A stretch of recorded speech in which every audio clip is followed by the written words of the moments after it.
Hello friends, welcome back to my channel চেখে দেখো। আশা করি তোমরা সবাই ভগবানের আশীর্বাদে ভীষণ ভীষণ ভালো আছো। আমিও কিন্তু খুব ভালো আছি। আমি শতাব্দী চলে এসেছি আজকের একদম মনসুন স্পেশাল কচুরলতির একেবারে ইউনিক স্টাইল একটা রেসিপি তোমাদের সঙ্গে শেয়ার করার জন্য। আমার সব সময় টার্গেট থাকে তোমাদের সঙ্গে যতটা সম্ভব নতুনত্ব রেসিপি শেয়ার করে নেওয়ার। কচুরলতির বিভিন্ন ধরনের রেসিপি তোমাদের সঙ্গে আগেই শেয়ার করে নিয়েছি, তবে আজকের রেসিপিটা কিন্তু একেবারে ইউনিক, একদম নতুনত্ব স্টাইলে একটা রেসিপি তোমাদের সঙ্গে শেয়ার করতে চলেছি। টাইটেল আর থাম্বনেল দেখে তো বুঝেই গেছো আজকের কি বানাবো। আর হ্যাঁ, আজকের ভিডিওটা কিন্তু স্কিপ না করে পুরোটা দেখার অনুরোধ রইল। তাহলে চলো ঝটপট বলে দিই আজকের কি বানাবো। আজকের বানাবো চিংড়ি দিয়ে লতি সুন্দরী বা লতি সুন্দরী। তো লতি সুন্দরী বানানোর জন্য বা চিংড়ি নারকেল কোড়া দিয়ে লতি সুন্দরী বানানোর জন্য আমি এখানে লতি তো নিয়েছি, লতিগুলোকে পরিষ্কার করে কেটে আর ধুয়ে নিয়ে প্রেসার কুকারে নিয়ে নিয়েছি। একটুখানি একটা দুটো সিটি দিয়ে জাস্ট জলটা ফেলে দেব। অনেক সময় কচুর লতিগুলো অনেক সময় গলা চুলকোয়, সেক্ষেত্রে একটুখানি ভাপিয়ে জাস্ট ফেলে দেব। নিয়েছি পেঁয়াজ কুচিটা একটু বেশিই লাগবে। এখানে নিয়েছি চিংড়ি, নিয়েছি নারকেল কোড়া, এখানে নিয়েছি কালো জিরে, তেজপাতা আর শুকনো লঙ্কা, এগুলো ফোড়নের জন্য। নিয়েছি চেরা কাঁচা লঙ্কা, লাগছে লবণ, আর এখানে নিয়েছি আদা রসুন আর জিরের মিহি পেস্ট, আর লাগছে হলুদের গুঁড়ো। তো সবার প্রথমে আমি লতিটাকে প্রেসার কুকারে সেদ্ধ করে নেব। একটুখানি ভাপিয়ে জাস্ট জলটাকে ফেলে দেব। দিয়ে দিচ্ছি কিছুটা পরিমাণ জল।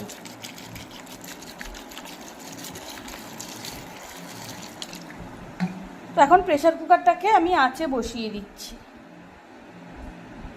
তো বন্ধুরা, আঁচে কড়াই বসিয়ে দিয়েছি আর লতিটাকে দুটো সিটি দিয়ে সেদ্ধ করে নিয়েছি। সেদ্ধ ঠিক নয়, একটু ভাপিয়ে নেওয়া।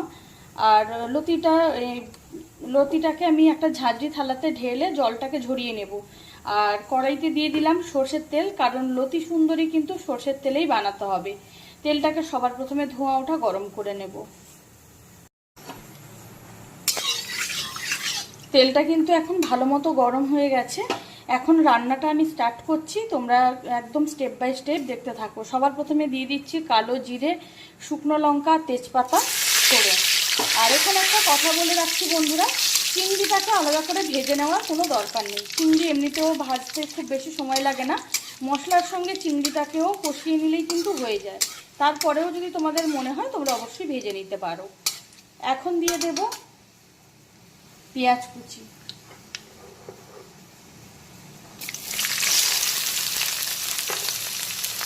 আর দিয়ে দিচ্ছি চেরা কাঁচা লঙ্কা।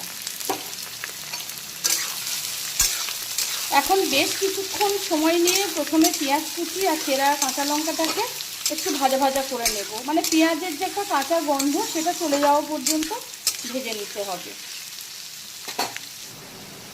এখন কিন্তু পেঁয়াজ কুচিটা হালকা বাদামি কালার করে ভেজে নিয়েছি। আর ভাজা পেঁয়াজের খুব সুন্দর একটা আর ভাজা কাঁচা লঙ্কার অপূর্ব একটা স্মেল কিন্তু এখন ছাড়তে শুরু করেছে। এখন আমি প্রথমে বাকি মশলাগুলো একে একে দিয়ে দিচ্ছি। প্রথমে দিয়ে দিচ্ছি আদা রসুন আর জিরে মিহি পেস্ট, দিয়ে দিচ্ছি স্বাদ মতো লবণ, দিয়ে দিলাম পরিমাণ মতো হলুদের গুঁড়ো, দিয়ে দিচ্ছি স্বাদ মতো চিনি।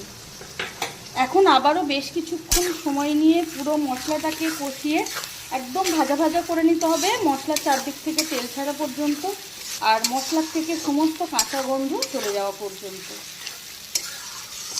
আর আঁচটা কিন্তু অবশ্যই লো টু মিডিয়াম আঁচে অল্টারনেট করে করে রাখতে হবে, যাতে মশলাটা পুরোপুরি কষানোর আগে কোনোভাবে পুড়ে না যায়।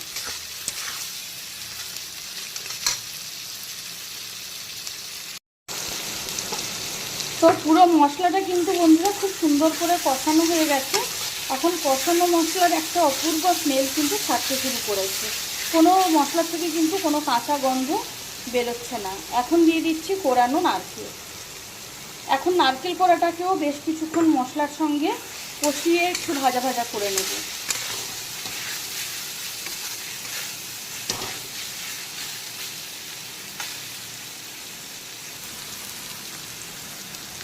তো বন্ধুরা, তোমরা মশলাটা দেখে কিন্তু বুঝতেই পারছো খুব সুন্দর করে মানে ভাজা ভাজা করে নিয়েছি। আর নারকেল কোড়ার থেকে যেন কাঁচা গন্ধ না ছাড়ে, সেটা কিন্তু বন্ধুরা অবশ্যই খেয়াল রাখতে হবে। এখন সমস্ত মশলা নারকেল কোড়া সব মিক্সড হয়ে অসাধারণ একটা স্মেল ছাড়ছে, যেটা লতি সুন্দরীর জন্য ভীষণ দরকার। এখন দিয়ে দেব লবণ আর হলুদ মাখানো চিংড়ি। আর তোমরা চাইলে চিংড়িটাকে আগেও ভেজে নিতে পারো, তবে আমি বারণ করব, কারণ কোনো দরকার নেই, এটা এমনিতেও এভাবে করে নেওয়া যায়। এখন চিংড়িগুলোকে 3-4 মিনিট সময় নিয়ে সমস্ত মশলার সঙ্গে এইভাবে একটু কষিয়ে নেব বা হালকা করে ভাজা ভাজা করে নেব। আর চিংড়ি তো এমনি খুব একটা ভাজতে লাগে না, চিংড়ি কখনো কড়া করে ভাজলে কিন্তু চিংড়ির একটা ছিবড়ে ভাত চলে আসে।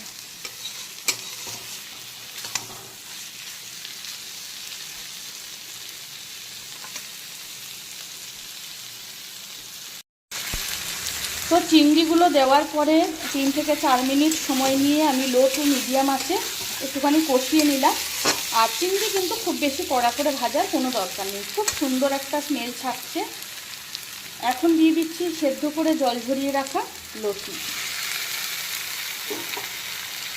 এরপর থেকে রান্নাটা কিন্তু একেবারে লো ফ্লেমে করতে হবে, কারণ এটাতে জল চাইলে তোমরা সামান্য দিতে পারো, তাতে কিন্তু কোনো অসুবিধা নেই যদি দরকার হয়, প্রয়োজন হয়। তবে আমি বলবো জল না দিয়ে লতির থেকে কিন্তু যে কিছুটা জল বেরোবে তাতেই কিন্তু রান্নাটা হয়ে যাবে। আর রান্নাটা একটুখানি শুকনো শুকনো থাকলেই কিন্তু খেতে বেশি টেস্ট হবে। একটু সময় নিয়ে ধৈর্য ধরে রান্নাটা করলে এর স্বাদ কিন্তু অনেক বেশি হয়। তো বন্ধুরা, দেখতেই পাচ্ছ আমি কিন্তু এটা লো আঁচে রেখে দিয়েছি। আর একটু নাড়াচাড়া করে দিয়ে এটাকে কড়াইটাকে উপর থেকে ঢাকা চাপা দিয়ে দেবো। ঢাকা চাপা দিয়ে বাকি রান্নাটা কিন্তু কমপ্লিট করে নিতে হবে। আর প্রয়োজনে তোমরা অবশ্যই জলের ব্যবহার করতেই পারো। কড়াইটা ভালো করে ঢেকে দিলাম আর আঁচটা একেবারে লো আঁচে করে দিয়েছি। এখন 10 থেকে 12 মিনিট সময় নিয়ে পুরো রান্নাটা করে নেব। তো বন্ধুরা, এখন কিন্তু প্রায় 10 মিনিট হয়ে গেছে।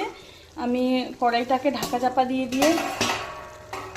লতিটাকে রান্না করছিলাম। আর দেখতেই পাচ্ছ খুব অল্প অল্প জল কিন্তু বেরিয়েছে, কারণ যেহেতু লবণ লাগলেই কিন্তু লতির থেকে একটা জল ছাড়তে শুরু করে, তো সেই জলটা কিন্তু বেরিয়েছে। আর আমি যেহেতু প্রেসার কুকারে 2টো সিটি দিয়েছিলাম, তাতে কিন্তু লতিটা সেদ্ধ হয়ে গেছিলো, তাই আমার রান্নাটা কিন্তু আর বাকি নেই, রান্নাটা কিন্তু একদম কমপ্লিট।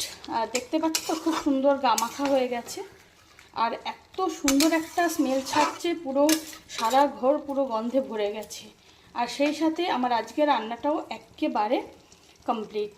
লতি সুন্দরী একদম রেডি, বা চিংড়ি দিয়ে লতি সুন্দরী বা চিংড়ি নারকেল কোড়া দিয়ে লতি সুন্দরী একদম রেডি।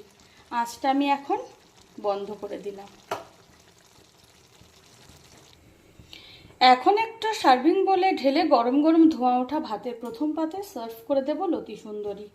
আর এইভাবে লতি সুন্দরী বানালে বর্ষার দুপুর হোক কিংবা রাত জাস্ট জমে যায়। তাহলে বন্ধুরা, তোমাদের সঙ্গে আজকের কচুর লতির একটা একেবারে ইউনিক স্টাইল নতুনত্ব রেসিপি তোমাদের সঙ্গে শেয়ার করে নিলাম। কেমন লাগলো সেটা কিন্তু কমেন্ট করে জানাতে একেবারেই ভুলো না। আমার আজকের রেসিপিটা যদি তোমাদের ভালো লেগে থাকে তাহলে অবশ্যই বাড়িতে ট্রাই করার একবার অনুরোধ রইল। খেতে জাস্ট অনবদ্য হয়, যে কারণে তোমাদের সঙ্গে শেয়ার করে নেওয়া। আর আমার আজকের রেসিপি যদি ভালো লেগে থাকে তাহলে অবশ্যই লাইক কমেন্ট শেয়ার করো, চ্যানেলটিকে সাবস্ক্রাইব করে দিও। আরও অনেক অনেক ভালো ভালো নতুন নতুন রান্নার রেসিপি পেতে পাশে থাকা বেল আইকনটি অবশ্যই প্রেস করে দেবে, তাতে করে আমি যখনই কোনো নতুন রান্নার ভিডিও আপলোড করব সবার প্রথম তোমরা নোটিফিকেশান পাও। কচুর লতি বা অন্য কোনো নতুন কোনো রেসিপি নিয়ে খুব তাড়াতাড়ি তোমাদের সঙ্গে শেয়ার করে নেব। আর এইভাবে কচুর লতিটা একবার ট্রাই করার অনুরোধ রইল। সবাই ভালো থেকো, সুস্থ থেকো। আজকের মতো বিদায় নিচ্ছি, টাটা।